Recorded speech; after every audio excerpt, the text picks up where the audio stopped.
Bonjour à tous et à toutes, bienvenue sur Le Bon MJ. Dans cette vidéo, je vous propose de parler de Primal Punk, qui est le principal livre de Degenesis. Le premier livre à lire, si vous voulez mon avis, pour vous lancer dans l'aventure. Alors le but, je vais pas vous faire une lecture à voix haute de Degenesis. C'est pas comme par exemple quand je parlais de Shadow Dark, etc., des jeux pour lesquels j'étais plus intéressé par leur système, etc. Dans Primal Punk, c'est un bouquin uniquement de lore. Et donc en fait, cette vidéo, mon objectif, c'est de vous donner le goût de le lire.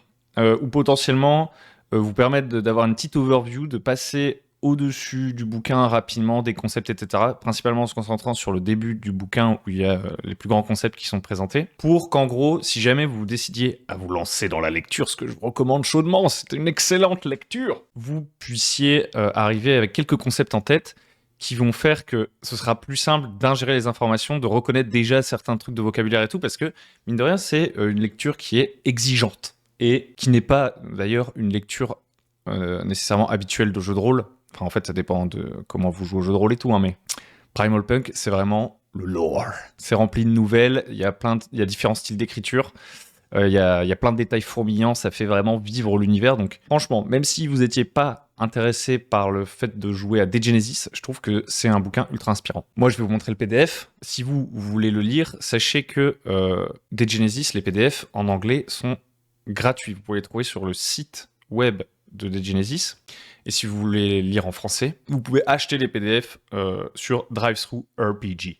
Dans le premier commentaire de la vidéo, je mettrai des liens aussi utiles si vous voulez commencer à entrer dans le trou du lapin blanc, j'ai envie de vous dire. Si vous avez un petit peu envie de passer de l'autre côté du mur. Je vous mettrai le lien du site de Degenesis, je vous mettrai des liens aussi vers des chaînes YouTube. Alors la majorité des trucs sont en anglais, voilà, c'est la vie. Le monde est ainsi fait. Hein, peut-être qu'avec les vidéos qui viendront, vous aurez plus de trucs français à vous mettre sous la dent, en dehors d'Actual Play, bien sûr, il y en a déjà plein, vous pouvez chercher des Actual Play de Genesis. Donc je vous mettrai des liens de chaînes cool, je trouve, pour découvrir des Genesis, mais aussi des liens vers le cluster où vous retrouvez des aides de jeu des Genesis, des scénarios non officiels des Genesis, etc., etc. Ce que je vous recommande également, avant peut-être qu'on fasse l'overview du bouquin, c'est de regarder la petite vidéo un peu cinématique que j'avais faite sur l'univers de Genesis, parce que elle vous fait déjà un premier balayage un petit peu immersif, j'ai envie de dire, je l'espère, et ensuite de regarder cette vidéo. Donc je vous mets aussi le lien de la petite vidéo d'intro que j'avais faite dans le commentaire du dessous. Quant à la présentation que je vais vous faire là de Primal Punk, je pense que ça peut vous intéresser. Donc si jamais vous voulez commencer votre lecture en sachant des choses en avance, pour pas que chaque page soit une découverte, ce qui augmente, on va dire, potentiellement la rugosité de la lecture. Quand on est en train d'ingérer beaucoup d'informations, c'est plus difficile de se concentrer sur les détails ou de profiter juste du style de la lecture, de s'immerger. Parce que vous allez, si vous lisez le bouquin dans l'ordre, ce que je vous recommande, parce que c'est comme ça qu'on lit un livre en général, bah, vous allez peut-être régulièrement vous dire putain, je comprends plus rien, il y a 6 factions, je sais pas ce que c'est et tout, je suis perdu. Et en fait, voilà, avec ce petit survol, ça vous aidera peut-être à avoir une lecture plus simple au départ. Donc, j'espère que ça peut vous motiver à lire, que ça peut vous motiver à vous remettre à le lire si vous étiez tombé des mains. Sait-on jamais? Comment est-ce possible? Bah voilà, peut-être aussi pour une présentation à des joueurs éventuels. Parce que je pense que Genesis, c'est un jeu qui gagne, non pas à ce que les joueurs aient forcément tout lu, vous voyez, sinon ça augmenterait vraiment énormément la difficulté de l'onboarding dans le jeu, mais je pense que c'est un jeu qui gagne à ce que les joueurs sachent un peu des trucs en fait sur l'univers, parce qu'il est exotique à plein d'égards. Chose aussi à savoir, et je en resterai là parce que sinon cette intro va commencer à être vraiment extrêmement longue, c'est qu'il y aura potentiellement du spoil. Voilà. Donc si vraiment vous voulez découvrir sans aucun spoil, etc., etc., ne regardez pas cette vidéo. Pour finir, je vais vous donner quelques petites clés de lecture. La première chose, c'est que dans des Genesis, il y a plein de références à des trucs qu'on connaît. C'est ça qui fait l'immersion, à mon avis, la verisimilitude du truc. Mais il faut bien comprendre que si on retrouve des termes comme la gnose, comme des termes religieux qu'on peut connaître, plein de références, c'est un univers de fiction, et si ces mots sont bien là pour nous évoquer des choses qu'on peut connaître, et du coup augmenter notre immersion, il ne faut pas forcément les interpréter avec notre regard actuel. C'est un monde fictif, avec son propre vocabulaire et tout, c'est ça qui fait aussi un peu son réalisme, il y a un petit côté Tolkienesque, si vous voulez. Mais voilà, le jeu se référence lui-même. Deuxième chose que je pourrais vous dire, c'est que dans ma lecture, vous aurez sûrement un regard biaisé qui est le mien parce que j'ai ma propre take un petit peu sur le métaplot, sur les thèmes, etc. Il faut pas prendre pour argent comptant tout ce que je vais dire, puisqu'en fait, au final, la gamme s'est arrêtée. Donc, il y a certains secrets, par exemple, qui n'ont pas été révélés. Et il n'est pas impossible que par moment, sans m'en rendre compte, je donne des explications qui sont mes propres interprétations. Mais c'est pas grave. Voilà, je vais en rester là parce que c'est assez long comme introduction, n'est-ce pas? Franchement, je vous recommande la lecture de The Genesis. C'est trop bien. Let's go. Donc The Genesis Primal Punk, comme je disais, c'est un des 2 livres de base, si je puis dire, de The Genesis. Le second livre, c'est Catharsis, qui contient le système, mais qui contient aussi encore des informations sur l'univers. Est-ce que les joueurs devraient lire ce livre? Oui ou non? Moi, je pense que oui. Honnêtement, même s'il y a plein de petits secrets, etc., je pense que pour s'immerger et kiffer, ça peut être cool que tout le monde se plonge un petit peu dans les bouquins, vous voyez. Donc ça commence avec une carte, on voit tout de suite que The Genesis va se passer en Europe. Donc pour rappel très très bref, The Genesis, c'est notre monde, projeté plus de 500 ans en avant, et qui a changé sur bien des aspects, mais qui est vraiment, qui a une grande verisimilitude, notamment pour nous, je pense, lecteurs européens, parce que ça se passe chez nous, quoi, même s'il y a des choses qui sont changées de toutes parts. Donc c'est du post-apo. En fait, on est un peu entre 2 apocalypses, si vous voulez.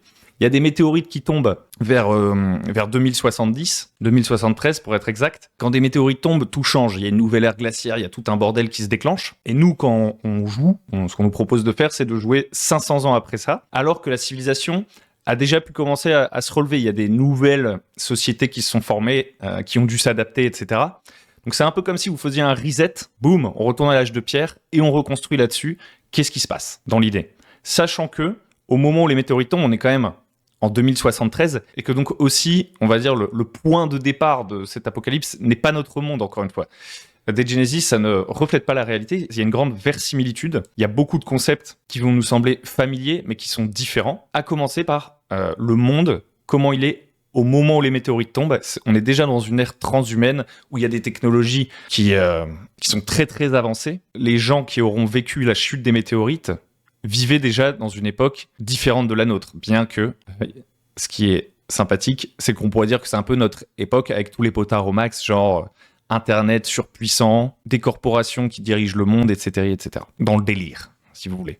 Donc voilà, ça se passe en Europe. Donc vous voyez déjà qu'il y a pas mal de choses qui ont changé. On a une énorme barrière de glace. Les mers sont plus ce qu'elles étaient. Vous voyez, par exemple, l'Angleterre est reliée, les Royaumes-Unis. La Manche a disparu, en fait, la mer du Nord. Il y a plein de choses qui ont changé, mais on va pas rester bloqué sur cette carte. Alors déjà, vous pouvez voir que, en termes de maquette et tout, c'est ultra stylé. Alors un avertissement intéressant. Franchement, ça, c'est important qu'on regarde quand même avant, parce qu'on les connaît, les gens, on les connaît. The Genesis prône la tolérance et la compréhension internationale. Le monde fictif de The Genesis a évolué à partir d'une autre, déformé pour créer un futur imaginaire. Les conflits de ce monde ne sont naturellement pas réels, et nous espérons bien qu'ils ne le deviendront jamais.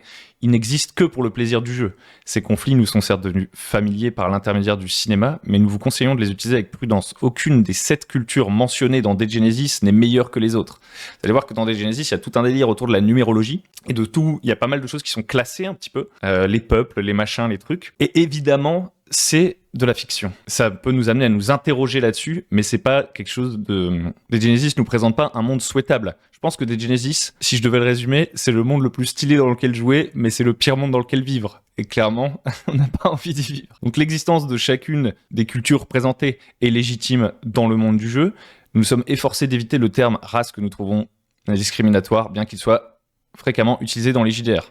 Nous nous opposons fermement à la violence et au racisme. Les illustrations d'affrontements de cet ouvrage n'ont pas but d'encourager la violence, mais servent à représenter un univers cruel où chacun s'efforce de survivre. La culture et la civilisation sont les 2 objectifs majeurs de The Genesis, auxquels s'ajoute l'espoir. Nous recommandons toutefois The Genesis qu'au plus de 16 ans, dans la mesure où nous ignorons si notre message et notre appel à l'humanité seront bien compris. Parce que The Genesis, ça parle d'humanité et d'une humanité qui est dans un struggle, qui est en difficulté, même si un des trucs fascinants de The Genesis, ce sont ses secrets et son métaplot, ce qu'on va être invité à jouer principalement, et là on a vraiment une belle tête là, pour bien entamer le truc. Il y a l'avertissement, et bam, alors tu vas faire quoi en fait? Même si il y a tout plein d'intrigues, etc., que ça mériterait une série, ça mériterait tellement de développement dans tous les sens, etc., quand on va jouer une partie de jeu de rôle de Genesis, on va jouer des humains qui ne savent pas tout sur cet univers, et des humains qui y sont ancrés, et qui ne sont que des humains, et qui sont dans une galère pas possible finalement. Le truc, c'est de voir qu'est-ce qui va se passer en fait pour eux? Ça va être des histoires a priori très personnelles qui peuvent ensuite raccrocher avec des secrets, etc. Mais un peu comme l'appel de Cthulhu peut nous inviter à nous interroger sur notre place dans le cosmos, etc. Ce que DGenesis peut faire. On n'est pas dans un setting où finalement les PJ a priori vont pouvoir tout changer et tout résoudre et tout comprendre. Ils vont agir à leur échelle. Donc la première chose qu'on va avoir aussi dans Primal Punk, c'est la prophétie du chacal. Donc il a été confirmé par l'auteur de DGenesis que dans la prophétie du chacal, on retrouve tout le métaplot. Alors, on va faire une pause. Qu'est-ce que c'est le métaplot? Pour moi, le métaplot, c'est pas vraiment les intrigues. Vous voyez, c'est un truc au-dessus. Le métaplot, c'est genre un guide de lecture de ce qu'on est en train de lire. DGenesis, avec toute sa numérologie, tous ses secrets, etc., est quelque chose de complexe. Mais finalement, quand on comprend ce que ça veut raconter, on n'est pas obligé de connaître tous les secrets, de mettre entre les mains des joueurs, d'ailleurs, tous les secrets. On peut juste choisir un endroit dans lequel on va jouer, tisser un réseau de personnages et voir ce qui se passe en fait. Avec les factions, etc., on a énormément de matière à jouer, matière à faire. C'est une grosse boîte à outils. On peut faire jouer dans différents cadres, puisque c'est un grand univers, et faire des petits sandbox, tout ça partout. Si on veut plus jouer, à mon avis, directement avec, non pas le métaplot, mais les intrigues de fond, les secrets, etc., la campagne en 3 tomes est adaptée. Moi, je ne l'ai pas fait jouer. Elle ne résout pas tout. D'ailleurs, est-ce qu'on peut vraiment résoudre la situation qui se passe dans l'univers de DGenesis? Je n'en suis pas bien certain. Mais voilà, en fait, on n'est pas obligé de jouer ça. Et comprendre le métaplot, ça permet juste, je dirais, avoir une idée de ce que c'est le métaplot. On va regarder vite fait la prophétie du chacal. C'est de comprendre les thèmes, finalement. Qu'est-ce qui se passe? Donc, la prophétie du chacal, dans l'univers, elle a une place. Hein. C'est quelque chose de canon qu'un des cultes a redécouvert. Les Anubiens, on y viendra après. Et donc, bien sûr, c'est un texte ésotérique. On y retrouve de la numérologie. Donc, on a d'abord le 4, et ce que le 4 doit représenter, puis le 8, puis le 12, puis le 16. Donc, c'est une série de nombres. On nous dit que ce sont les 4 directions. C'est le nombre d'origine, père, mère, fils, fille. C'est le nombre de saisons. 4 sont les branches de la croix solaire. C'est un peu l'état initial, le 4, si vous voulez. 4, le nombre de rivières, où la vie puise sa source, la terre. Il ne l'a point créée pour être une chose vide, mais l'a formée pour être habitée. Bien des fils elle a élevé et exalté, mais sourds à ses ordres, ils en sont détournés. On retrouve ici l'idée que on a d'abord un état relativement stable de ce qu'était le monde à l'échelle cosmique, et qu'à un moment donné, tout bascule. Le 8, c'est le nombre du divin et de l'infini. Le 12, c'est le nombre de cultes, de tribus avec qui le chacal ferait. 12 sont les lunes, 12 sont les signes du zodiaque. Et le 16, c'est le moment de résolution. 16, c'est 8 et 8. 8, ce sont les 2 créateurs qui s'affrontent pour dominer le monde. 2 infinités, consumant l'éternité dans leur conflit. La pulsion face à l'intellect, la chair contre l'esprit, le chaos contre l'ordre. 1 et 6, donc les 2 chiffres qu'on peut séparer de 16, qui forment le nombre 16. 1 et 6 sont le nombre de peuples qui se battront pour la couronne. Et on va voir qu'il y a 7 cultures, 6 qui se situent plutôt en Europe et 1 en Afrique. 1 et 6 sont le nombre de plaies qui s'abattront sur eux. On va voir qu'il y a 6, entre guillemets, espèces d'aliens, pour faire simple pour le moment, qui se trouvent en Europe et 1 qui se trouve en Afrique. Et à chaque fois, finalement, qu'on va retrouver les nombres 1 et 6 dans l'univers, on peut revenir à la prophétie du chacal. Vous voyez, pour interpréter ça au regard de cette prophétie qui résume un petit peu, non pas l'histoire dans ses moindres détails, mais la dynamique, qu'est-ce qui est en train de se produire. On a aussi une idée de cycle, parce que 16, c'est 4, plus 4, plus 4, plus 4, ou 4 fois 4. C'est le nombre qui complète la croix solaire, quand toute chose retourne à leur point d'origine, et le cercle se referme pour l'éternité, le temps s'achève. Donc, est-ce que je peux vous dire là que j'ai tout capté? Non, mais je vais vous donner mon interprétation de ce truc. En fait, cette prophétie, elle nous explique ce qui est en train de se produire. 4, c'est un peu le jardin d'Éden, c'est le monde a été créé d'une certaine manière, et puis il a été amené à évoluer jusqu'à arriver à une sorte d'affrontement final qui va nous faire revenir à une forme d'achèvement. Donc, dans DGenesis, il y a ce côté, avec les météorites qui tombent, avec tout ce qui est en train de se produire, c'est la fin du monde et on est en train de la jouer. Maintenant, est-ce que ça va être la fin de l'humanité ou pas? On s'en fiche. En fait, on est là pour jouer. On n'est pas là pour savoir si le but de DGenesis, c'est de dire que c'est la fin du monde. On est dans le jardin d'Éden, on est sur Terre, on fait face à des conflits entre la société humaine qui s'est hyper intellectualisée et la nature, la pulsion, son origine, la chair contre l'esprit, puisque dans DGenesis, il y a une forme de surnaturel que certains personnages, certaines factions expliquent par la science, que d'autres expliquent par une spiritualité, quelque chose qui a toujours existé. On a aussi un affrontement entre le monde sauvage et la civilisation. Qu'est-ce qui est le mieux? Qu'est-ce qu'on doit faire de tout ça? C'est la question qui est posée, c'est pas la réponse en fait. Il y a pas le jeu propose pas la réponse, si vous voulez mon avis. Et pour la chair et l'esprit, parce que je pars un peu dans tous les sens, pour la chair et l'esprit, il y a effectivement une forme de monde spirituel dans Dead Genesis qui peut prendre un peu deux formes d'une certaine manière. Il y a le stream, donc finalement la noosphère, la sphère de la pensée humaine qui a été créée en poussant Internet au maximum, qui a atteint une masse critique. Il y avait tellement d'informations avant que les météorites ne tombent que peut-être on était sur un point de bascule qui allait complètement changer le monde et l'humain avait, grâce à sa technologie, créé un monde parallèle, un monde de la pensée. Mais ce côté esprit, on le retrouve également dans l'éther. Il y a vraiment des moments où les personnages ont des émanations, il y a des sortes de rêves, il y a des sortes de prédictions qu'on peut voir comme quelque chose de surnaturel ou de naturel. Je vous rassure, après ça va devenir plus simple. On a commencé par la prophétie du chacal. Voilà. Tout ce qu'il faut savoir, c'est qu'ici, ça résume les dynamiques, ça résume ce que veut raconter l'univers de Dead Genesis, c'est la méta, on va dire. Maintenant, Primal Punk, c'est avant tout du world building. Donc, il y a, comme vous pouvez le voir, par exemple, Renaissance, une forme des nouvelles qui nous plongent dans le truc, c'est super bien écrit. Le bouquin, ce qu'il nous donne, c'est vraiment, il nous met un mood en fait. C'est pas que on nous délivre pas que de l'information. C'est ça qui peut rendre un petit peu justement difficile le fait d'extraire toute cette information après une première lecture. Je pense que c'est pas vraiment possible de tout retenir, mais c'est pas grave, ça ne nous empêche pas de jouer. Enfin, ça va dépendre de votre cerveau. Comme je le disais dans une vidéo précédente, moi, ça me pose des difficultés de pas tout comprendre, mais c'est pas grave parce que comme j'ai plaisir à lire, ça ne me décourage pas. Faut juste que ça rentre dans mon modèle de cerveau inadapté. Donc ouais, on a des petites nouvelles comme ça, mais sinon ensuite, on est vraiment section par section sur de la présentation de l'univers. Le commencement de la fin, ok. Donc en fait, la chute des météorites, c'est l'hécatombe. D'ailleurs, ici, à mon avis, la version française, il y a un truc un peu bizarre dans la manière dont c'est traduit, mais c'est peut-être moi. En 2073, donc, des météorites tombent. C'est l'année de l'apocalypse, la nuit où un bombardement d'astéroïdes fit trembler la Terre tout entière. L'Europe fut la première frappée, la croûte terrestre fut transpercée. Il faut comprendre que quand des météorites tombent sur Terre, c'est carnage, ça bouleverse tout. On nous explique tout de suite que le Brésil, Moscou, il y a des parties du monde qui sont ignorées dans le setting tellement elles se sont fait destroy. Alors vous pouvez vous amuser à imaginer ce qui s'y trouve, etc. Mais c'est pas le propos du jeu. Le propos du jeu, c'est de se concentrer sur l'Europe et l'Afrique. Ensuite, on a une ère glaciaire et ensuite, on a une résurrection. L'humanité a pas disparu. Il y a eu des survivants et on va les jouer. Enfin, on va plutôt jouer leur descendance.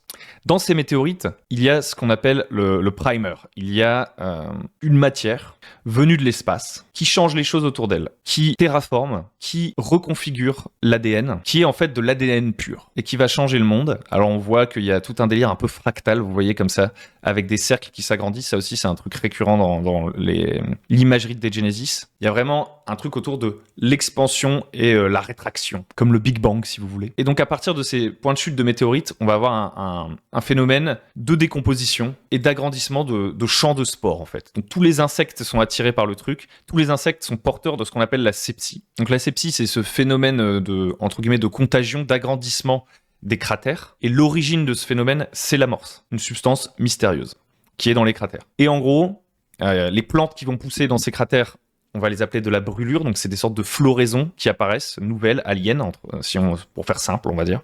Quand on consomme de la brûlure, on a des effets étranges, notre corps se renforce, etc. Et on se connecte petit à petit à l'éther, donc c'est-à-dire cette sorte de collectif alien. C'est comme si tous ces nouveaux phénomènes étaient connectés, vous voyez. En pénétrant en fait à l'intérieur de cet écosystème, petit à petit, on va se faire bouffer. On a aussi l'apparition de l'Homo de Genesis. L'Homo de Genesis, qu'est-ce que c'est ?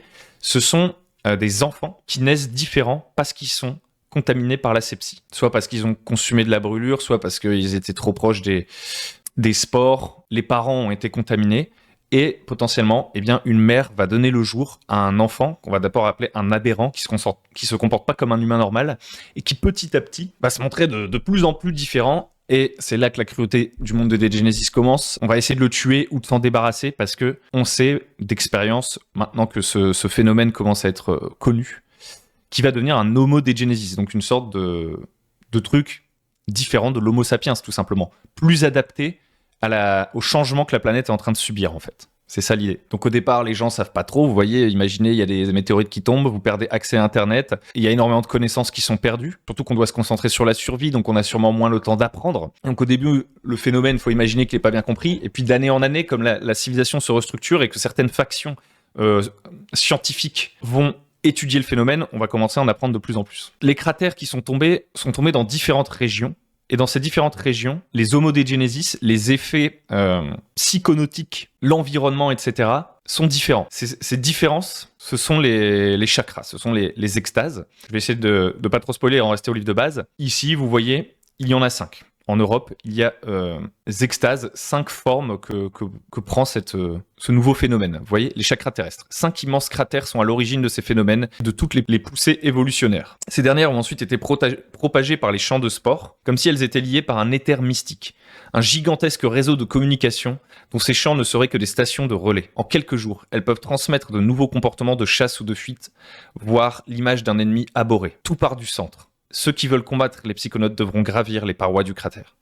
Et donc, chacun de ces chakras, qui correspondent aux chakras du corps humain, dans certaines croyances ésotériques, mais qui a priori ont un sens dans des Genesis, vous voyez, vont avoir des effets différents. Donc on va avoir la biokinèse en pollen, donc la pollen c'est le nord-est de l'Europe. Et bien les psychonautes ici sont des biokinésistes. Donc ça veut dire qu'ils peuvent remodeler leur corps, leurs blessures guérissent rapidement, les organes sont remplacés, etc. etc.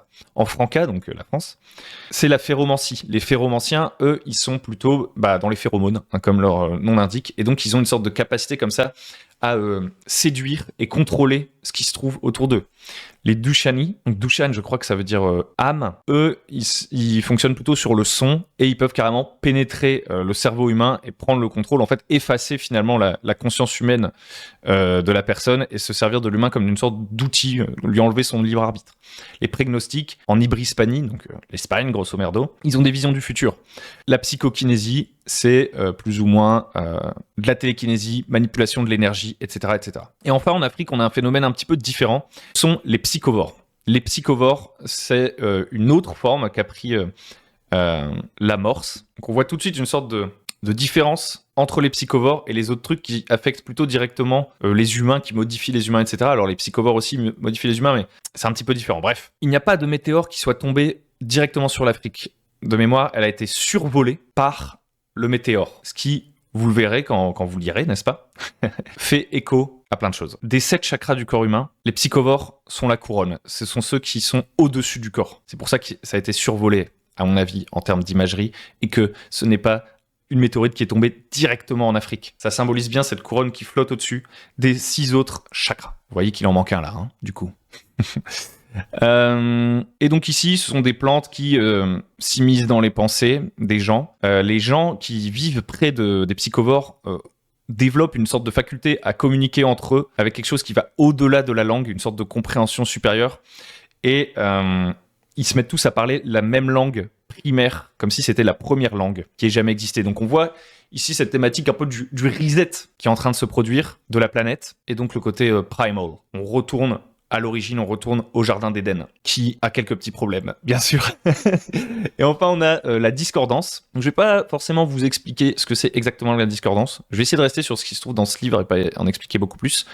Mais grosso modo, la discordance, c'est un phénomène qui est apparu lorsque les psychovores ont commencé, parce qu'en fait, ils s'étendent, c'est une jungle qui s'étend, tout comme les spores et les cratères s'étendent au fur et à mesure et terraforment la planète. À un moment donné, il y a eu une rencontre psychovore avec les extases de l'Europe. Il y a un truc qui s'est produit. Les deux se sont plus ou moins, non pas entretués, mais annulés. Comme si leurs énergies ne pouvaient pas fonctionner entre elles.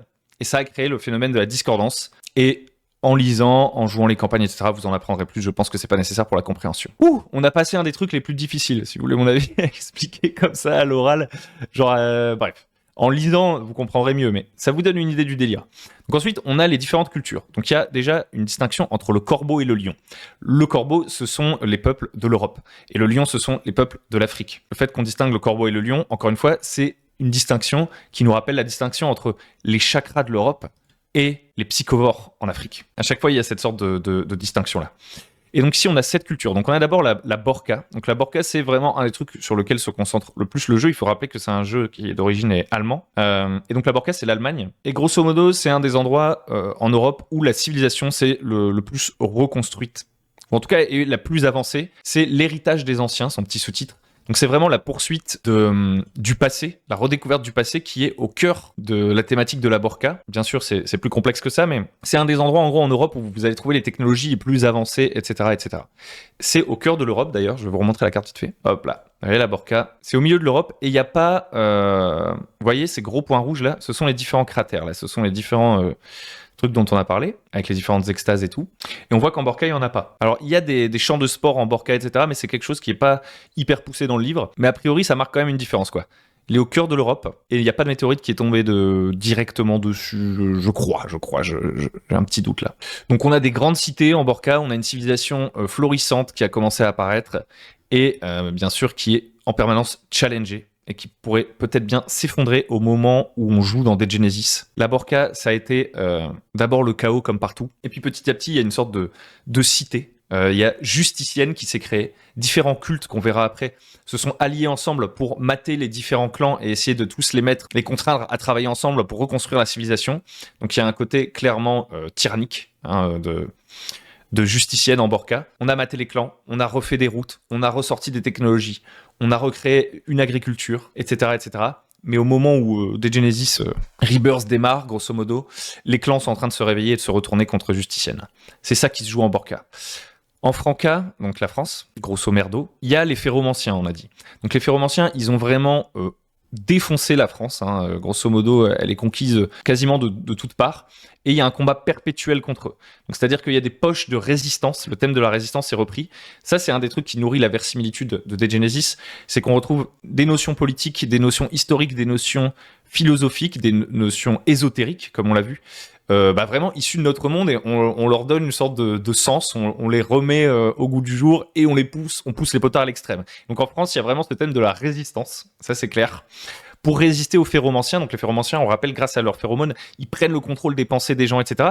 Et finalement, pour survivre, les gens, ça peut être une facilité pour eux de se laisser emporter par les Ferromanciens, de se laisser prendre par les phéromones, parce que les phéromanciens vont les nourrir, etc. Et ils vont s'effacer petit à petit, ils vont être dans une sorte d'état de plaisir. Et en gros, ils vont se laisser aller, quoi. Ils peuvent se laisser aller aux phéromanciens, mais bien sûr, il y a des gens qui luttent contre ça. Donc il faut imaginer que c'est une sorte d'immense marécage avec des phéromanciens, donc qui sont des créatures, qui ont à leurs ordres plein d'insectes, mais aussi plein d'humains qui ont un comportement d'insectes vis-à-vis de ces phéromanciens, qui les voient comme leur reine ou leur reine abeille, si vous voulez. Ces humains, d'ailleurs, on les appelle des faux bourdons. Et en gros, les Franquéens forment une résistance, font des alliances pour essayer d'empêcher ça. Et donc on a des poches de résistance en Bretagne, il me semble, dans le sud aussi, à divers endroits. Et bien sûr, il y a une sorte de frontière ici entre la Franca et la Borca. Et donc bien sûr, la Borca, vu que les champs de sport s'étendent, etc., peut être menacée elle aussi par les Ferromanciens à terme, et donc apporte son aide à la Franca pour résister à ces phénomènes. Donc en Franca, on peut vraiment jouer des trucs très très sympas, une sorte de guérilla contre un truc alien qui est en train de s'étendre. Il y a de quoi faire de la bonne horreur.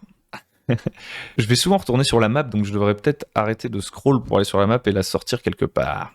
Pouf! Est-ce qu'on voit bien là? Bon, la résolution n'est pas dingo, mais au moins je pourrais la ressortir plus facilement.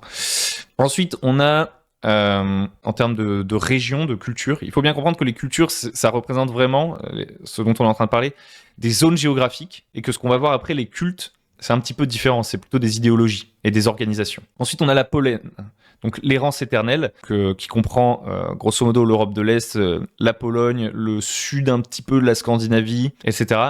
Donc ça, c'est un endroit qui était complètement envahi par les biokinésistes. Il y a un énorme champ de sport qui bloque l'accès au reste du monde. Donc le propos du jeu, ce n'est pas d'aller jouer à droite de la Pologne, c'est un peu une des frontières intraversables, cet énorme mur de sport. Ici, ça a été complètement conquis. En fait, ça a été laissé. Il n'y a personne qui a lutté contre ça suffisamment tôt, donc c'est des zones perdues, il faut comprendre ce mur de sport. Donc la Pologne, c'est ce qui reste ici. Il y a différents clans qui s'y trouvent et qui y survivent.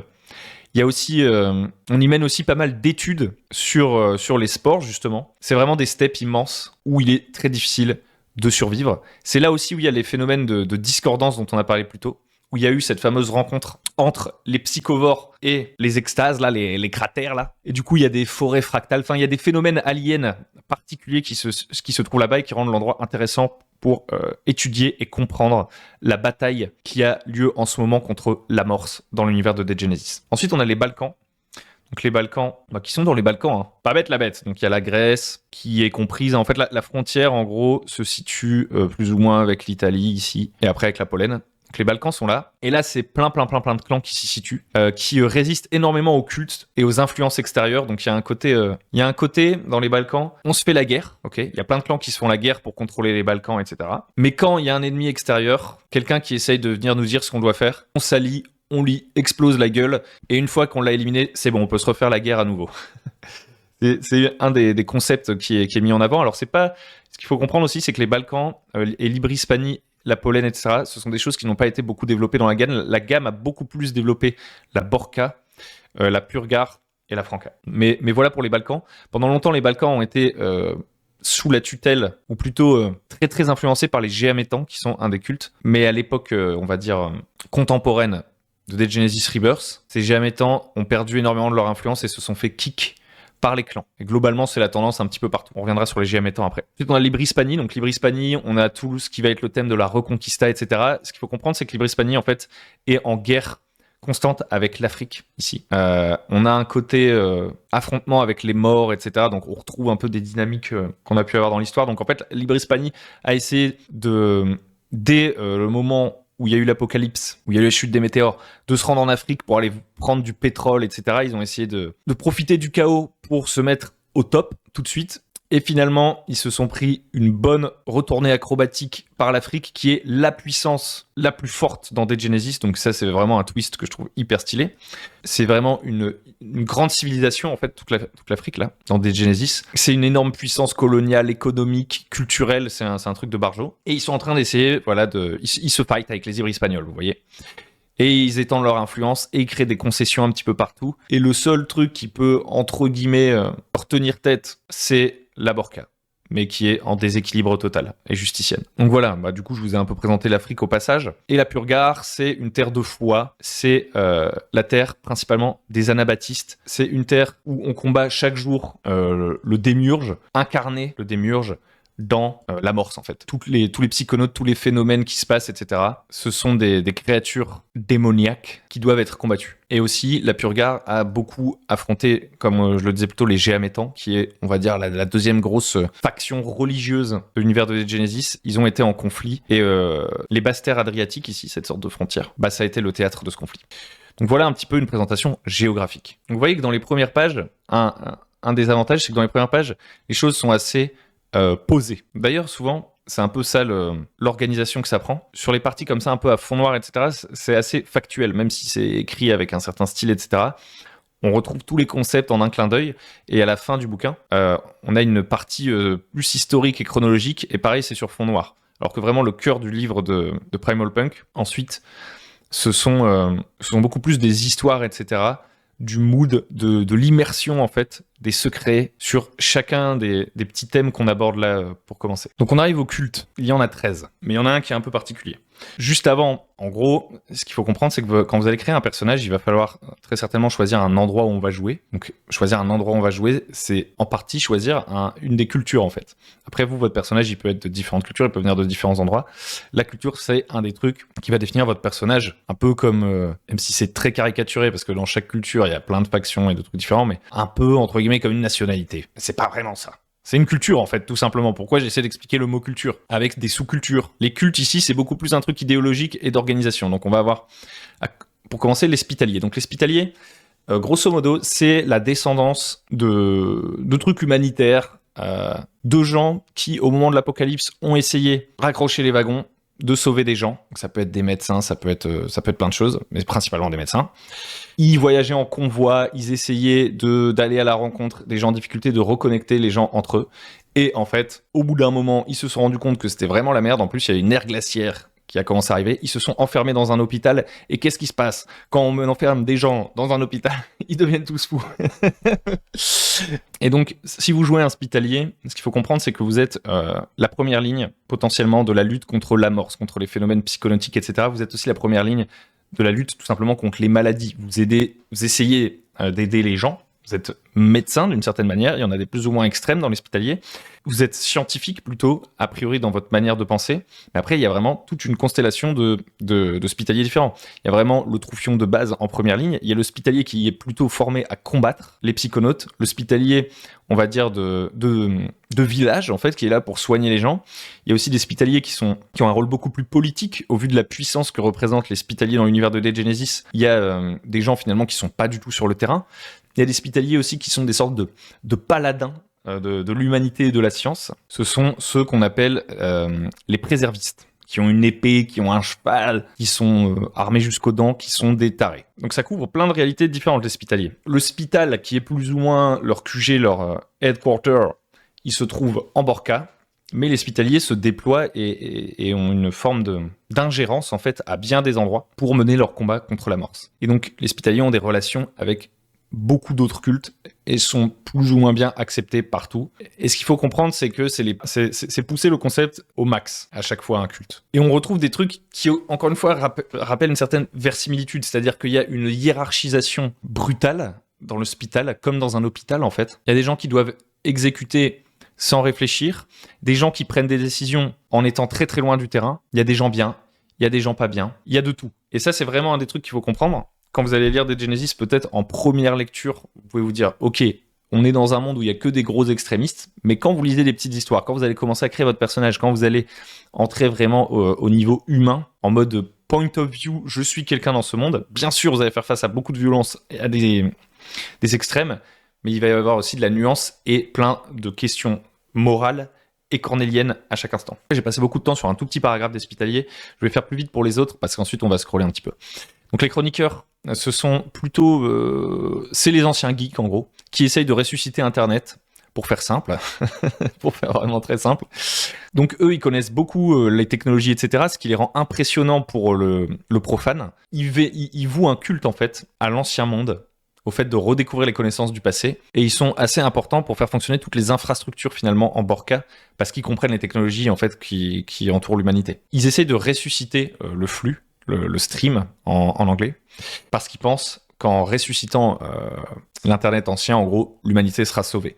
Aujourd'hui, il y a des formes de poches d'Internet, entre guillemets, qui ont été recréées par les chroniqueurs, mais c'est des serveurs locaux, quoi. On appelle ça en français, ils appellent ça le flux statique. Alors que le flux d'avant l'apocalypse, c'était un truc qui était partout, vous voyez. Et eux, c'est ça qu'ils veulent ressusciter. C'est aussi eux qui créent la monnaie, tout ça. Donc, ils ont vraiment un rôle central dans la société de la Borca. Les Helvétiques, ce sont les Suisses. C'est la nation suisse qui a enfermé son élite dans des forteresses dans ces montagnes en prévention de l'apocalypse. Ils y ont mis toutes les armes, toute la culture, toute l'intelligence, j'arrive plus à parler, de la Suisse dans une sorte de forteresse. Les météorites sont tombés, la forteresse a pris extrêmement cher, ils ont réussi à se relever, et en fait, petit à petit, ils ont essayé de recréer une sorte de nation suisse, mais cette fois-ci dirigée en gros par des militaires en état d'urgence permanent. Donc il y a une sorte d'austérité imposée à tout le monde, des règles très strictes à respecter. Les Helvétiques sont attachés à cette doctrine et à rien d'autre. Et dans cette doctrine, il y a une forme de neutralité. Ils ne veulent pas combattre pour telle ou telle faction. En fait, ils ont une puissance de feu de malade en Europe, mais leur principal but, c'est l'austérité, survivre, protéger la Suisse. Les juges. Donc les juges, c'est une faction un petit peu particulière qui a un secret rigolo que vous découvrirez si vous lisez les bouquins. Grosso modo, c'est la justice, le législatif, l'administration de justicienne et de la Borca. Donc le triumvirat hospitalier, chroniqueur et juge qu'on a ici forme grosso modo la puissance politique de justicienne. Donc les juges, ils vont appliquer la loi. On a différentes branches entre, on va dire, des juges un petit peu plus de terrain, avec des marteaux et des mousquets, et des juges, voilà, qui sont plus des avocats, qui sont aussi, alors je sais plus le terme exact, mais grosso modo des députés qui prennent des décisions, etc. Mais les juges sont manipulés de toutes parts, ont aussi leurs dissensions, Il y en a qui sont plutôt attachés au codex. Le codex, c'est ce qui aurait été écrit par le premier juge. Ils sont plutôt attachés à une forme de jurisprudence, d'interprétation du codex, tandis qu'à côté, on a des législateurs plutôt qui essayent de tout codifier. Et donc, voilà, il y a des conflits internes chez les juges, des conflits d'intérêts, des conflits de vision de ce qu'est la justice. Donc, c'est des mecs qui sont triggered, ils sont mindfucked par la justice, ils voient tout à travers ce prisme. Les clanistes, c'est le culte qui n'en est pas un, d'une certaine manière. En fait, ça représente l'immense majorité des gens de l'univers de Dead Genesis. Tous les cultes essayent vont aller chercher chez des clanistes des recrues potentielles. Lorsqu'il s'agit de contrôle de territoire, etc., on doit soumettre les clanistes. Les clanistes, ça représente plein de choses. En gros, ce sont les gens qui, après l'apocalypse, se sont réadaptés et se sont regroupés vers une structure de société qui est le clan, qui est une des plus vieilles structures de société finalement. Et il y en a de toutes sortes, avec des niveaux de technologie de toutes sortes, des idéologies de toutes sortes, des traditions de toutes sortes. Et donc par exemple sur un territoire qui est fort contrôlé par d'autres cultes qui essaient de créer une civilisation hégémonique comme la Borca, il y a des clanistes qui vont être assimilés. Mais il y en a d'autres qui vont refuser cette assimilation et qui vont se prendre des coups de marteau des juges sur la tête. On va leur dire « Non, vous devez vous soumettre aux lois des juges. » Voilà. Et les clanistes, eux, soit ils finissent par plier et à devenir finalement des citoyens de justiciels, en fait, soit ils doivent résister, se cacher, etc. Donc ça représente vraiment beaucoup de choses différentes, les clanistes. Il y a plein de clans différents en Franca, en Pollen, partout. C'est l'endroit où vous pouvez créer finalement quasiment toutes sortes de personnages. C'est le lieu ultime du homebrew. On a ensuite les ferrailleurs. Donc les ferrailleurs, c'est plutôt une sorte de... C'est une organisation décentralisée qui a quand même des hubs où ils se retrouvent tous, par exemple à Justiciel, encore une fois. Il y en a de différentes sortes qui portent différents noms. Il y a des ferrailleurs africains, il y a des ferrailleurs un peu partout. Finalement, le ferrailleur, c'est l'image. En gros, c'est ce que n'importe qui jouerait si vous lui disiez juste ouais, en fait, Dead Genesis, c'est un monde post-apocalyptique. Voilà, c'est l'idée qu'on se fait du mec qui survit dans un monde apocalyptique. Il cherche à retrouver des vieux trucs, à les bricoler, à fabriquer des machins, à fabriquer un véhicule, à se fabriquer une arme. Voilà, c'est les mecs qui fouillent les ruines. C'est les mecs qui font du dungeon crawling, d'une certaine manière. Et donc, ils ont des relations entre eux, ils ont des codes entre eux, ils ont une sorte de culture commune. Mais à la base, ça reste, on va dire, des freelance, vous voyez, d'une certaine manière. Alors, ils se regroupent entre eux parce que c'est plus facile de survivre quand on est plusieurs, mais ils forment tous des petites familles. Et voilà, il y a des dynamiques et tout. Et bien sûr, à un moment donné, il y a des gens qui essayent de centraliser, etc. Il y a des endroits où les ferrailleurs s'organisent de manière beaucoup plus...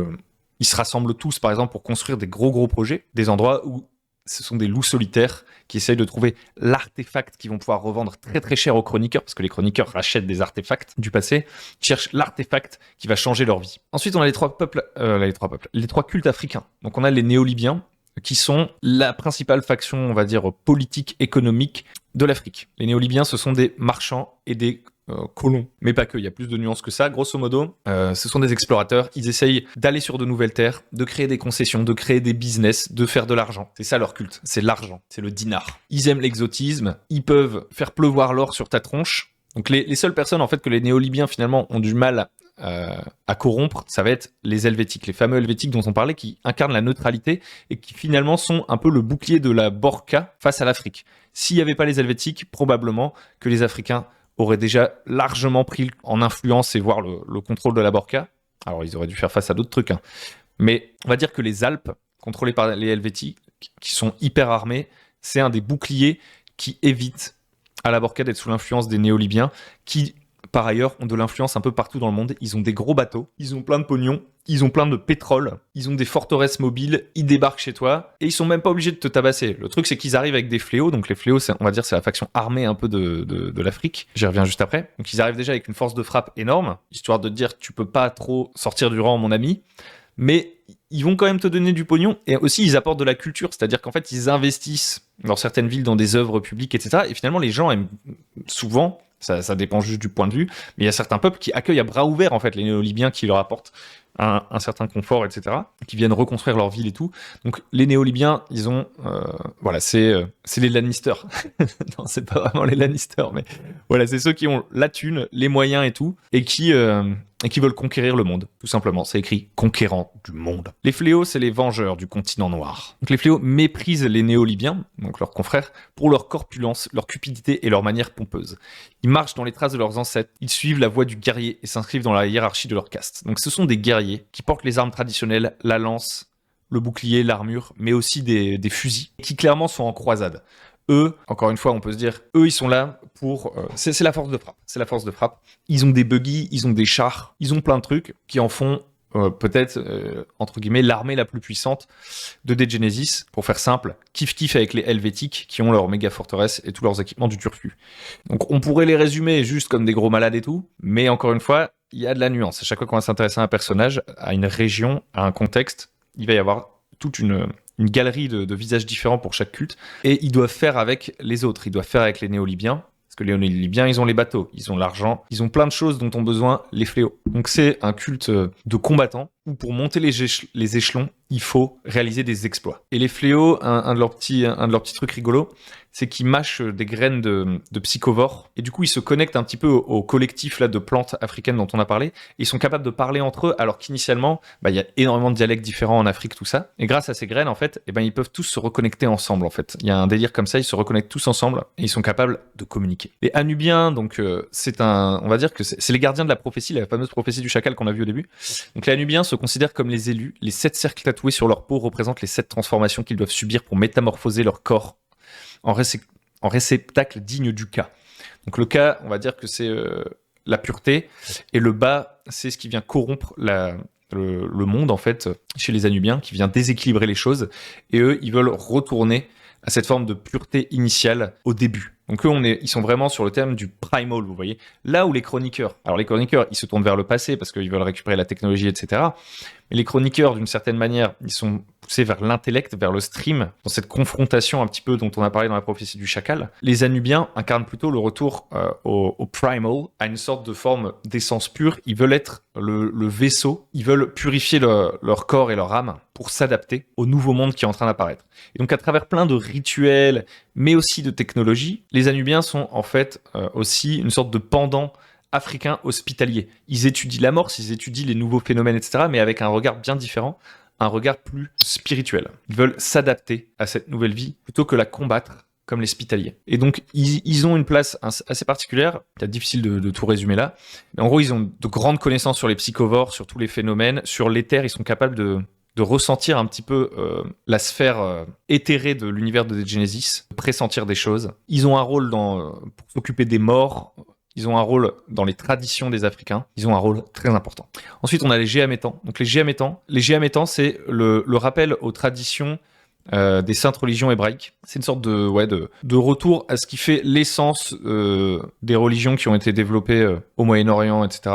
Un peu tout recompressé. Et donc, ils ont une vision très très stricte des rôles de chacun dans la famille. Le père, la mère, le premier fils, la fille, etc., etc. On retrouve beaucoup de choses comme ça. Ils ont eu vachement le vent en poupe à un moment donné, mais il y a eu des dissensions parce que des clans se sont retournés contre eux. À un moment donné, ils arrivaient vraiment à créer une sorte d'hégémonie. Il y avait plein de gens qui avaient rejoint le mouvement, on va dire, des Géamétans.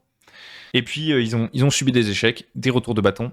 Ils ont aussi été, bien sûr, sabotés par d'autres cultes, puisque les cultes s'affrontent tous un petit peu dans l'ombre. Et ils ont eu un gros problème, c'est une troisième voie qui s'est ouverte, celle de Aries.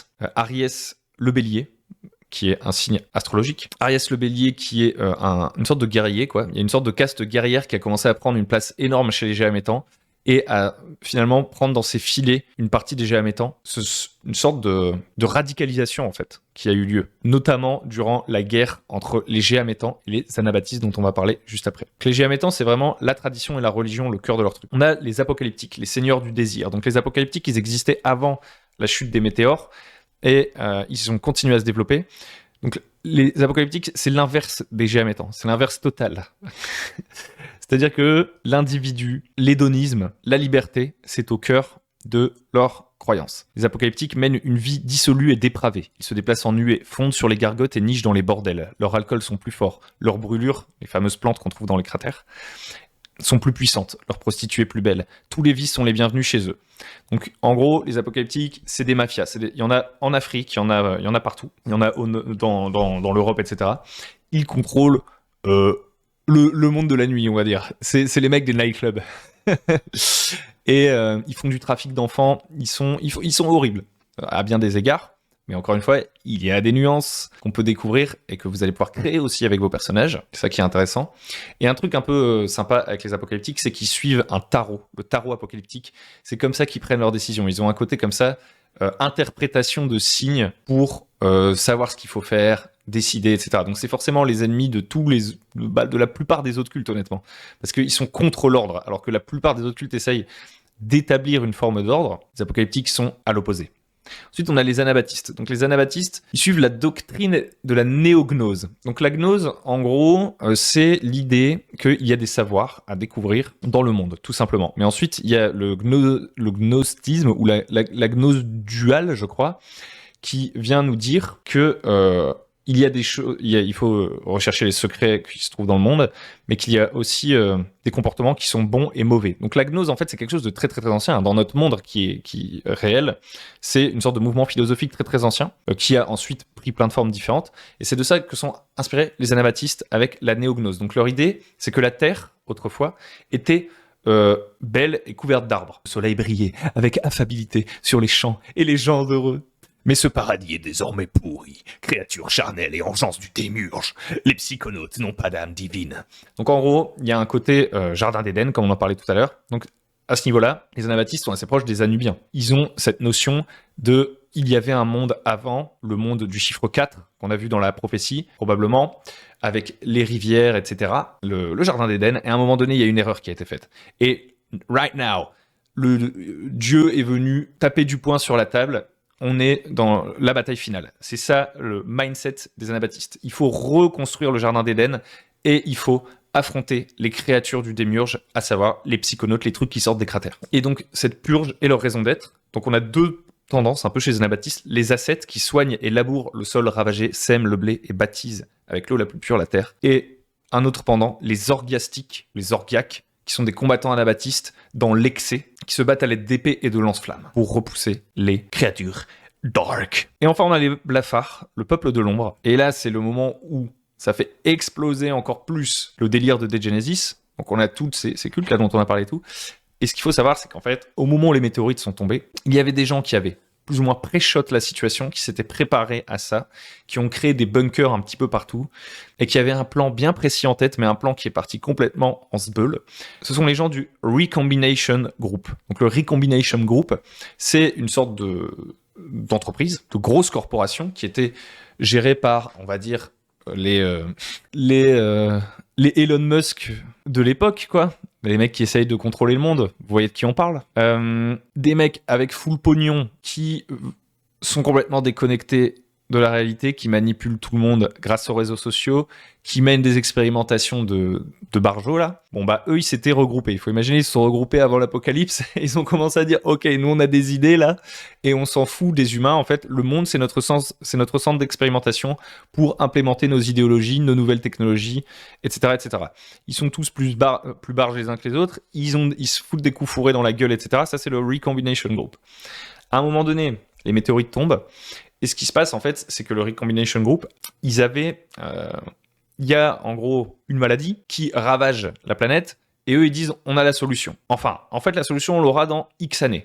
Donc, ce qu'on vous propose, c'est de tous vous faire cryogéniser en attendant qu'on trouve la solution pour vous soigner. Solution qui est développée grâce à la technologie des nanites. Donc, les nanites, vous voyez, c'est les nanotechnologies, qui est l'espoir de beaucoup de scientifiques, c'est plutôt ça. Ces sortes de robots nanoscopiques qui seraient capables de travailler le corps humain à une échelle nanoscopique et donc d'éliminer les maladies, peut-être prolonger la vie, etc., etc. Donc, Recombination Group, ils sont en mode, nous les nanites, c'est notre truc, ça va arriver, ne vous en faites pas. En plus, on peut vous cryogéniser, et quand on aura la solution, on vous soignera. Donc, il y a le Hive, le HIV-E, qui ravage la planète, ça c'est avant l'apocalypse. Eux, ils mettent des gens dans des trucs de cryogénisation. Au moment où les météorites arrivent, ils déplacent tous les gens congelés, ils les mettent dans des bunkers. Ils avaient pré-shot l'arrivée des météorites. Ils mettent dans les bunkers des volontaires, des gens dont le cerveau a été lavé, pour surveiller les gens cryogénisés. Et par itération, tous les 100 ans, ils vont déployer une nouvelle cascade, c'est-à-dire faire sortir des gens de leur cryogénisation pour plus ou moins reconquérir la Terre, créer une nouvelle civilisation. Il y a tout un plan qui est en place. Les gens qui sont cryogénisés, ils sont exposés à de la mémétique. Donc la mémétique, c'est la science des mèmes. Il y a des gens qui doivent maîtriser la science des mèmes ici. Si vous m'écoutez encore, c'est les gens qui maîtrisent la science des gifs. Non, bien sûr, en fait, en gros, c'est grosso modo Une science qui consiste à essayer de contrôler l'esprit humain grâce à des symboles, grâce à des, plus ou moins, à de l'hypnose, à toutes les combinaisons possibles de ce genre de science-là. Et en fait, les gens cryogénisés, ils sont en permanence exposés à des stimuli mimétiques. Comme ça, quand ils se réveillent après l'apocalypse, là, et qu'ils sortent de leur bunker, ils ont des plans en tête, ils ont des connaissances en tête, ils ont une idéologie en tête, ils sont mindfucked et ils sont prêts à accomplir le plan qu'on avait prévu pour eux, pour le monde. Et donc, on a bien divergé. Les blafards, qui c'est ? Ce ne sont pas les gens dans les trucs de cryogénisation. Les blafards, ce sont leurs gardiens. Leurs gardiens qui sont restés enfermés dans les bunkers, qui sont devenus pâles, qui se sont adaptés, qui se sont transformés. C'est le peuple de l'ombre qui vénère les gens qui se trouvent dans les cryogénisations comme des sortes de dieux qui doivent s'apprêter à ressusciter. Hein. Et donc, vous pouvez jouer un blafard. Vous pouvez jouer un blafard, un mec mindfucked qui attend que son maître se réveille et l'aider à accomplir ses plans. Donc voilà pour vraiment les grandes lignes du truc. On continue, donc je rappelle, il y a des spoilers. On continue. Les maraudeurs. Les maraudeurs, ce sont des personnages de Dead Genesis, je vous fais pas tous les détails, mais qui sont liés à ce qu'on a dit juste avant, qui sont considérés par les profanes comme des divinités, mais qui sont en réalité des gens qui sont là depuis l'apocalypse, qui ont survécu grâce justement aux technologies super poussées dont on a parlé, qui ont participer ce qui se passe aujourd'hui dans l'univers de Dead Genesis, et je vous invite vraiment à découvrir leur histoire, c'est super stylé. Donc on en a différents, etc., etc. Ensuite, quand vous continuez à scroller, vous allez repasser sur chacune des cultures. Donc là, je vous ai fait vraiment une méga intro, et on va pas parler en long et en large de toutes ces cultures. Donc vous voyez qu'on reprend le même ordre, la Borka. Donc si on a une image de justicienne, on nous explique que la Borka elle est coupée en deux. Il y a la Borka occidentale et la Borka orientale, ce qui nous rappelle les heures les plus sombres de la guerre froide. On nous présente un petit peu ce que c'est que justicienne, on nous présente différents événements. Donc ici, d'un seul coup, ça devient beaucoup moins facts, ça devient beaucoup plus du récit et ça plonge vraiment dans l'ambiance. Donc on retrouve la forteresse helvétique dont on a parlé plus tôt, dans les Alpes. On retrouve des intrigues, par exemple des chroniqueurs dissidents. C'est là que, en fait, quand on passe en revue tous les éléments du début, ça fait déjà beaucoup d'informations et on peut se dire, ok, je vais essayer de retenir les clichés de chacun des cultes que j'ai vus. C'est le premier réflexe pour essayer je pense, de rationaliser un peu ce qu'on vient de lire. Mais en réalité, en avançant, on vous donne plein de subtilités, plein de matières à vous projeter, à voir les différents trucs. Typiquement, là, les chroniqueurs, on voit qu'au sein des chroniqueurs, il y a différentes visions qui se disputent. Ensuite, on a la Franca. Donc, on nous reparle des phéromanciens, tout ce dont je vous parlais tout à l'heure, de la fameuse résistance, de l'huile de Marduk. Donc, l'huile de Marduk, c'est un truc qui est fabriqué pour résister aux phéromones et résister en fait à l'appel de l'éther, ce fameux lien qui relie par leurs esprits, par leurs âmes, par leur forme éthérée, les individus psychonautes. On nous parle des ziggourats qui sont construites par les phéromanciens. Il y a énormément de choses. On nous parle aussi des différentes zones. Par exemple, vous voyez, la Franca, on a dit, c'est juste la résistance contre les phéromanciens, mais ça, en fait, c'est la vision simple. Puis ensuite, si vous vous intéressez à une région particulière, il y a l'Aquitaine. Donc l'Aquitaine, on y trouve des chroniqueurs qui ont construit une ville, etc. On a les Britons, qui sont plutôt sous influence anabaptiste. Donc il y a vraiment plein d'endroits différents où jouer. Ce qui est cool, c'est qu'il y a aussi des endroits en creux. Vous pouvez vous amuser, vous, je sais pas où est-ce que vous habitez. Si vous habitez en Europe, en tout cas, vous pouvez vous amuser à vous dire, qu'est-ce qui se serait passé dans des Genesis à l'endroit où je suis ? Et créer vos propres histoires, vos propres contextes, vos propres subtilités pour jouer des histoires humaines dedans. Ensuite, la pollen. Donc dans la pollen, il y a les phénomènes de discordance dont on a parlé. Il y a des sortes de forêts fractales. Il y a, en gros, la grosse dynamique qu'il faut garder en tête, c'est au niveau du côté primal, c'est les psychonautes, les différents chakras, les cratères là avec les psychonautes dedans, ça c'est le niveau de base. Ensuite, vous commencez à vous dire, ok, il y a la discordance, c'est une interaction entre ces deux choses. Puis après, il y a des petits endroits un peu particuliers. Par exemple, il y a des endroits où pour repousser les psychonautes, on a utilisé de la technologie et ça a créé des effets secondaires. Donc il faut imaginer un petit peu tout le côté mystique là de la nature alien et tout, comme une sorte de grand organisme qui est en train d'essayer de s'exprimer, qui est de retour sur Terre, l'évolution accélérée, le retour au jardin d'Éden. Il s'exprime de différentes manières, des fois il dysfonctionne, c'est comme une sorte de plan évolutionnaire débridé qui est en marche. Donc on vous parle d'oasis éternelles, on vous parle d'endroits contrôlés complètement par des araignées, on vous parle de la sorcière. J'avance, le but c'est pas de pousser plus que ça, je pense que tout ça c'est des trucs dont on pourra parler un petit peu dans le podcast ou peut-être, je sais pas, dans d'autres vidéos que je vous ferai sûrement. Et donc ce que je peux vous dire là en scrollant, c'est que c'est une très très bonne lecture. Moi j'ai adoré, ça demande d'être concentré, je pense que c'est une lecture qui est satisfaisante intellectuellement, qui récompense le lecteur qui lit. Donc clairement, un des trucs qui a fait mal à Dead Genesis, c'est qu'il y a des gens, ils sont arrivés en mode je vais le lire, je vais y jouer, ça a l'air cool, psychonaute, baston, bam bam bam. Et en fait, pour des gens qui n'ont pas beaucoup de temps pour digérer le truc, qui n'ont pas beaucoup de temps de lecture, etc., ça a dû être une déception, ça c'est clair. Et en plus, comme c'est setting first, je dirais que Dead Genesis, c'est pas... je sors des termes à l'américain là. C'est pas plug and play quoi.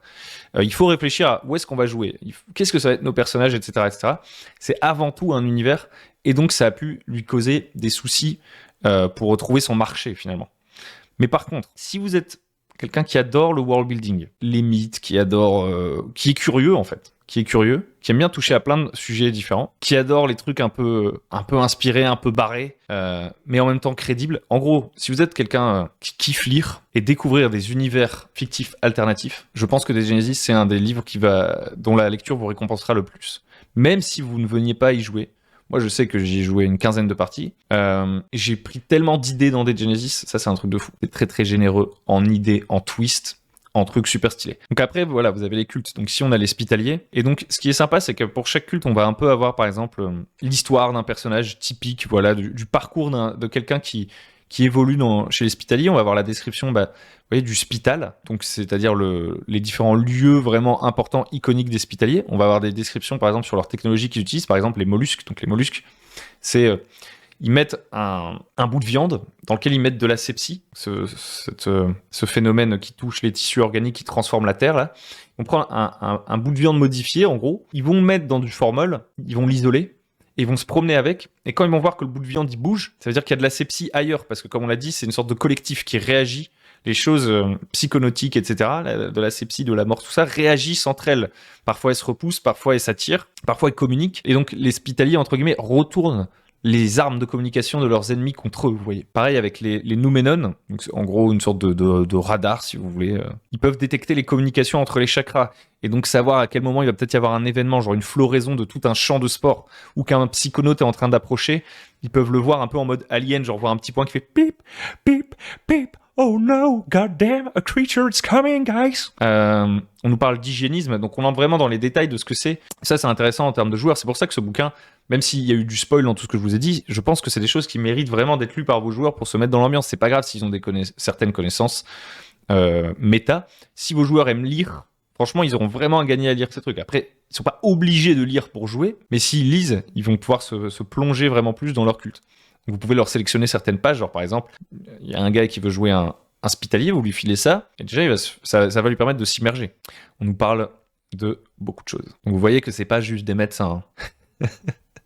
Si votre médecin il est comme As, il est temps de commencer à se poser des questions. Et vous allez avoir la hiérarchie, etc. Et à chaque fois un petit peu les stéréotypes, qui encore une fois les stéréotypes, donc c'est une idée qui venait de Vampire, je pense à la base.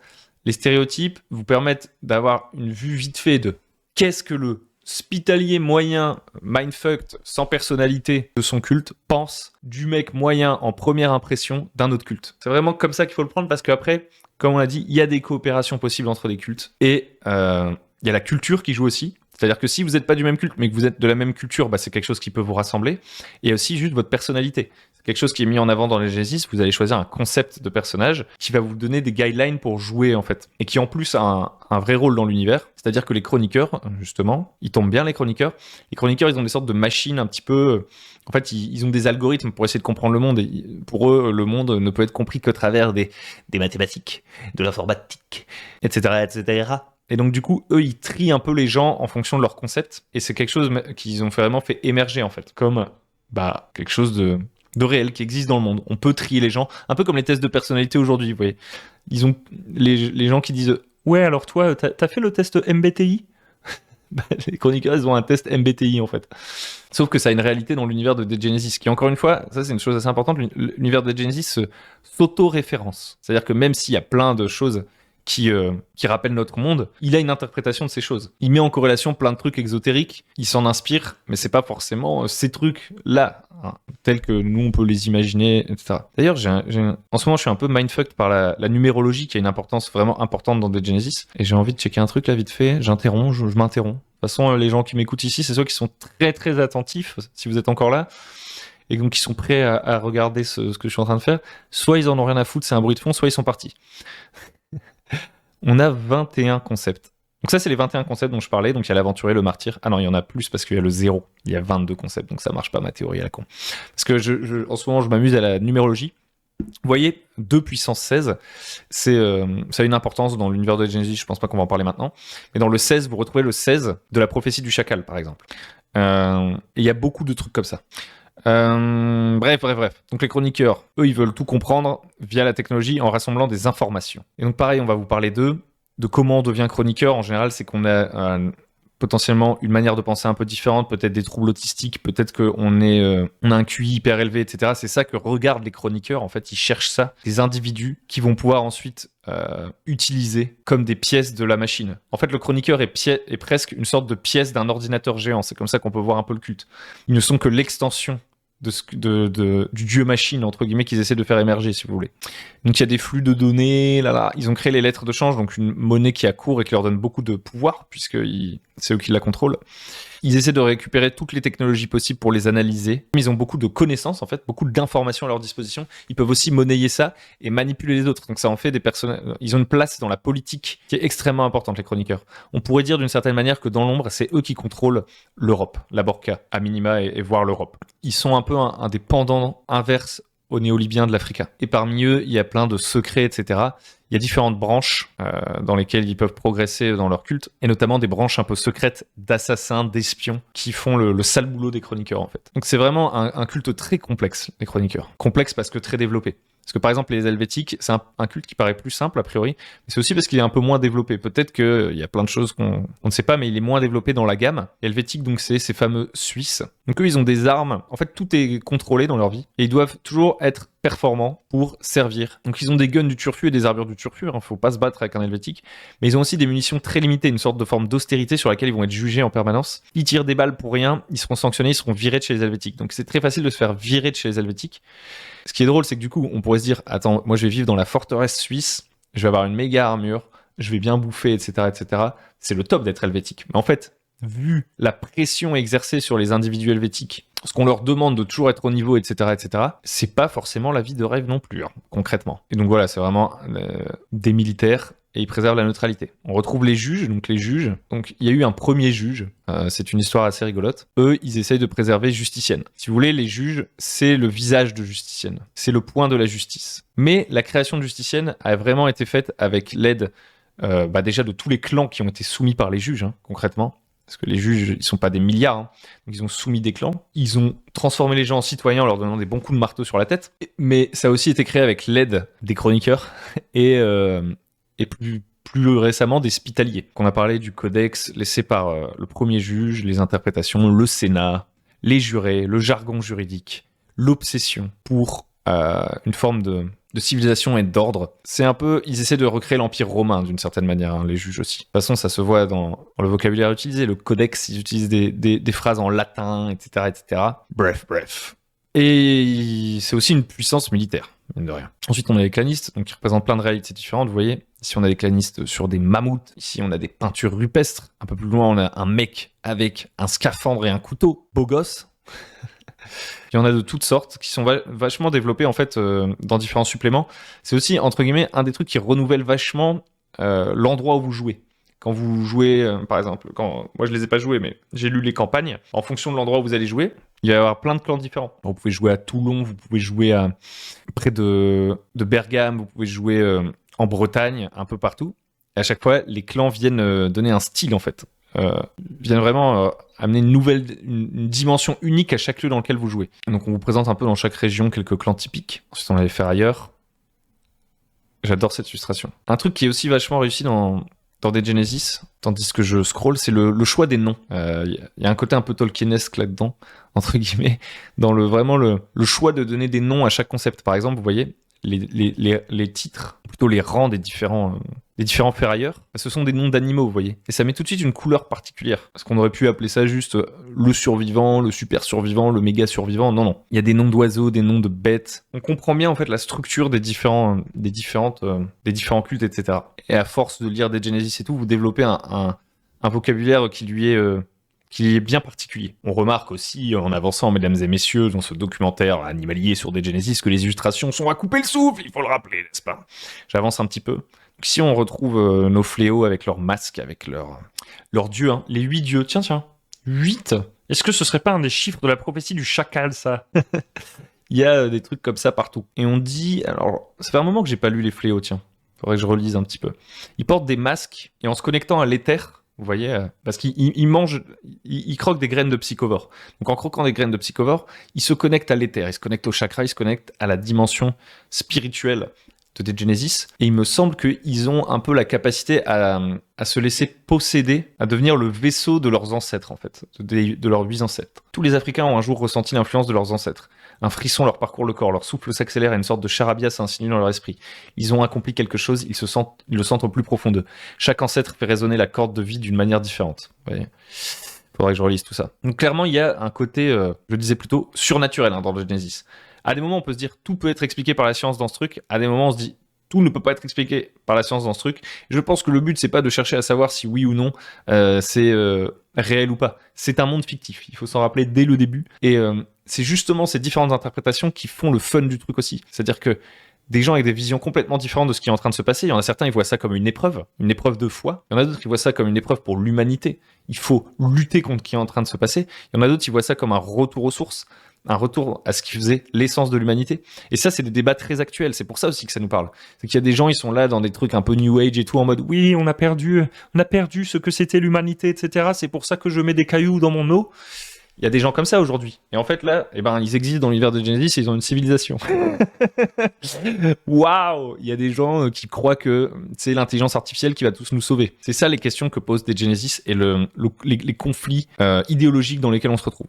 Maintenant, quelle est la réponse finale? A priori, c'est pas important. Ce qui peut être perturbant, le truc qui peut être perturbant, c'est qu'il y a beaucoup de secrets. Il y a beaucoup de choses qui sont développées en allant de livre en livre. Vous allez sûrement avoir plein de questions après une première lecture. Lisez toute la gamme si c'est ce qui vous fait plaisir, ou commencez à jouer en acceptant le fait que le but, ce n'est pas vraiment de trouver la réponse à ces questions. L'IP n'est pas morte. Il y a un jeu de société qui sort, l'histoire va continuer, il y a des secrets qui sont pas résolus, mais c'est en comprenant ce côté méta, qu'est-ce qu'on essaye de raconter, que vous pouvez faire abstraction de ces secrets et vous dire, c'est bon, je joue à des Genesis et je suis à peu près dans les clous, sans avoir besoin de tous les secrets. Il y a des personnages, des trucs en fait, qui doivent arriver. Qu'est-ce qui va se passer c'est quoi le plan final des chakras? Qu'est-ce qui va se passer? Ça, on sait pas. On sait pas ce qui va se passer exactement. C'est quoi le plan final exact des mecs qui sont dans les bunkers, etc., etc. On sait pas trop. On a des indices, mais il y a des plans alternatifs et surtout leur plan, il a des dysfonctionnements, donc ça pose des questions. Mais en même temps, c'est ça qui vous donne de la liberté et qui donne de l'intérêt en fait. Si c'était juste une histoire racontée de A à Z, est-ce que ce serait vraiment intéressant à jouer? Je ne sais pas. En fait, si c'était, ce qu'il faut se dire, c'est que si l'histoire de Genesis, on avait le mot de la fin, on avait tout en entier. Dans ce cas-là, il vaudrait mieux éviter effectivement que vos joueurs le lisent. Il faudrait leur cacher toutes les informations, etc. Parce que le but du jeu, ça deviendrait de les manipuler pour faire en sorte que cette histoire se réalise. Et je pense que c'est pas le but d'un jeu de rôle. Genesis, il vous propose de raconter votre histoire dans son univers. Donc c'est pour ça que moi, je serais plutôt d'avis de dire que, bien sûr, vous n'allez pas leur forcer la main, vous allez essayer de donner les informations qui sont nécessaires pour vos joueurs si vous voulez leur faire jouer à Dead Genesis. Vous n'êtes pas obligé de tout leur donner. Mais je serais d'avis de dire aussi que s'ils ont envie de lire un peu tout, honnêtement, à part les campagnes, s'ils veulent jouer les campagnes, bien sûr, au moins les 2 livres de base, ils peuvent tout lire, quoi, pour se plonger dans le délire, je pense. Si c'est des lecteurs qui aiment ça. Encore une fois, c'est pas une condition pour jouer. Et ensuite, si on a les fameux blafards, voyez ce que ça fait de pas sortir de chez soi. Ça, c'est quand vous sortez pas de chez vous. C'est ça que vous devenez, les gars. Vous avez des têtes. Là, on retrouve quand même des vieilles gueules de Dune, quoi. C'est vraiment les vieilles gueules de Dune. Beau gosse. RG Recommendation Group. Là-dedans, donc il y a les dormeurs, les fameux dormeurs, c'est les bonshommes qui doivent se réveiller pour accomplir les plans de Jérôme Guetrel et de Tannhauser et des corporations de l'avant l'apocalypse qui avaient tout prévu, mais qui partent en couille. Ensuite, vous arrivez donc sur une partie qui s'appelle l'histoire. Donc là, vous avez une nouvelle. D'ailleurs, cette nouvelle-là, vous remarquerez en lisant le bouquin, qu'il y a une sorte de nouvelle qui a à chaque fois sa suite au début des différents chapitres et qui raconte l'histoire d'un hospitalier. Donc si vous avez un truc pour beaucoup qui va vachement vous aider après une première lecture, vous pourriez commencer par là, mais en fait, je pense qu'il n'y a pas d'ordre idéal. Si vous commencez ici, en fait, vous avez de manière chronologique tout ce qui s'est passé. Mais c'est très très factuel et compressé. Ça peut vraiment faire un shot d'informations dur à avaler de commencer par ici. Moi, je vous conseillerais de lire le bouquin dans l'ordre, même si au début, il y a des trucs qui sont un peu confus et tout. Laissez-vous juste porter par la poésie, par les trucs qui se passent, ce qu'on vous raconte et tout. Quand vous arriverez ici, ça vous aidera à remettre un peu de l'ordre dans vos idées, parce que ça remet bien de manière chronologique tout ce qui se passe. Les trucs qu'on a vus avant sont pas vraiment dans l'ordre chronologique. Ils sont plutôt par ordre thématique. En fait, en jonglant entre ces deux trucs, vous allez finir par être avoir une vision assez claire, je pense. On a des dossiers secrets, des petits trucs un peu sur le métaplot et tout. Il y a des trucs cachés, vous voyez. Oh, qu'est-ce que c'est que ça? Maison de Jamet. Qu'est-ce que c'est que ça? Donc ici, ici on est sur un truc beaucoup plus factuel. On a une sorte de chronologie de ce qui s'est passé avant l'apocalypse jusqu'à maintenant, avec l'histoire qui se déroule, etc. Et on arrive à la fin de Primal Punk. Waouh, c'était long comme vidéo. Je ne vais pas faire Catharsis. Allez, on va le faire très très vite parce que j'ai la flemme de faire 2 vidéos. Catharsis, c'est le système. Je vous avoue que moi, le système me parle pas du tout. Je pense pas que ce soit un mauvais système. En fait, étant donné que Dead Genesis, c'est une proposition très très large, le système ne peut pas se focus à fond sur un truc. Donc c'est relativement simple. Ça, c'est une première chose. Vous jetez des D6, vous devez additionner, vous devez faire 4, 5, 6 pour faire des réussites et tout. Attendez, il n'y a pas une fiche de perso là. Voilà. Mais après, voilà, c'est 36 compétences et tout. Donc c'est simu-narratif, quoi. Ça fait très jeu des années 90, quoi. C'est pas forcément mon délire. Je pense pas que ce soit un mauvais système. C'est juste que moi, j'y jouais différemment. Mais c'est pas dégueu. Enfin, je pense que la plupart des gens aimeront, quoi. C'est vraiment les goûts et les couleurs. Moi, j'ai pas trop accroché, donc je vais pas vous en parler en profondeur, parce que je risque d'être dans beaucoup d'approximations. Caractéristiques, compétences... Le jeu est quand même violent, hein, ça c'est sûr. Les règles pour les combats sont hardcore, donc c'est un jeu où en fait, si vous faites que vous péta, ça, de toute façon ça va vous tomber sur la gueule. Sur ce plan-là, il y a un petit côté old school en fait. Quand vous prenez une balle, faut l'assumer, quoi. Ça c'est une phrase à noter quelque part. Quand on se prend une balle, faut l'assumer. Donc là c'est le système, et en fait dans le système, il y a encore des petites infos parce qu'on vous présente les équipements, etc. Donc ça rajoute des détails sur l'univers. Tac, sur le commerce, sur pas mal de choses. Et alors ici on a des exemples de clans, je vous en parlais, des différents clans, qui sont finalement encore moult autres factions qu'il pourrait y avoir dans Dead Genesis. Et en fait en gros, je pense, si ce qui vous intéresse c'est l'univers en tant que MJ, tout ça, est-ce que vous devez lire Catharsis dans l'ordre? Je dirais que c'est moins... Primal Punk, je vous recommande vraiment de le lire dans l'ordre. Catharsis, vous pourriez vous laisser tenter par un petit saut directement vers la fin, à l'endroit où on va vous parler justement de la discordance, à nouveau, des créatures de la discordance, et des Hamsumo et des psychonautes en fait. Vous allez avoir beaucoup de détails supplémentaires sur, voilà, qu'est-ce que c'est les dormeurs qui sont dans les bunkers du Recombination Group. Vous allez avoir beaucoup de détails sur les maraudeurs, les fameux mecs qui sont encore là d'avant l'apocalypse. Donc bien sûr, il y a une partie gameplay ici, par exemple, par rapport à certaines armes, leurs caractéristiques et tout. C'est vraiment plus pour... ça pousse encore les concepts. Il y a encore des nouvelles, etc. dans Catharsis. Et toute cette partie de la fin, là, ça va prolonger, je dirais, la lecture de Primal Punk. On a les différents psychonautes. Et même à la fin... si je ne m'abuse... On a des conseils pour mener, donc, qui nous rappellent vraiment ce côté... choisissez un lieu, choisissez des thèmes. En fait, il faut réduire. Il faut réduire son cadre pour jouer à Dead Genesis. Sinon, c'est pas possible. Il y a trop de choses. Vous allez vous sentir submergé au début. Moi, ce que j'ai fait jusqu'à maintenant, c'est que à chaque fois, j'ai réduit. J'ai joué un one-shot, j'ai réduit un peu, j'ai joué un petit truc, et à chaque fois, c'était excellent. Et je me dis, il y a encore tellement de possibilités.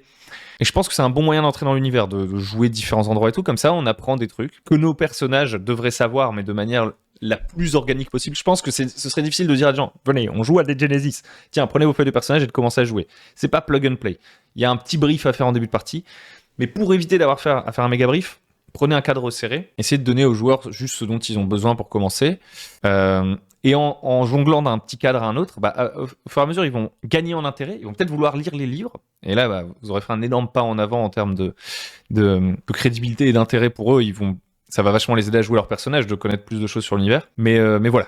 Jongler entre différents lieux, et puis ensuite, au bout d'un moment, si vous voulez faire une campagne un peu plus... que les joueurs commencent à avoir un peu plus les ficelles de l'univers, ça peut vraiment s'ouvrir en beaucoup plus gros bac à sable, etc. etc. Et à la toute fin, du coup, il y a... Opération Trouble, ça c'est vraiment une prolongation. C'est les gros trucs qui sont en train d'arriver. C'est les game changers, le début, finalement, des intrigues qui sont développées dans les campagnes de Dead Genesis. Donc ça, c'est vraiment... ça c'est des tremplins pour des histoires, etc., qui sont développés dans les campagnes. Donc là, encore une fois, ça dépend vachement de vous. Moi, j'ai beaucoup de mal à faire jouer des campagnes du commerce, donc j'avoue que j'ai pas fait jouer ça. Vous pourriez avoir juste les 2 livres de base et commencer à jouer, à inventer votre suite. Il n'y a aucun souci en fait. Je rappelle, les livres en anglais sont gratos sur le site. En français, vous pouvez les trouver sur DriveThru. Ou en payant, pour le coup, c'est chez Edge. Juste avec les 2 livres de base, vous pourrez commencer à jouer. Par contre, en inventant plus ou moins la suite de ce que vous avez lu, vous pouvez contredire les livres de campagne. Mais c'est pas trop grave. Ce que développent les campagnes, je pense, ce sont les intrigues. Ce n'est pas vraiment le métaplot, le fameux métaplot.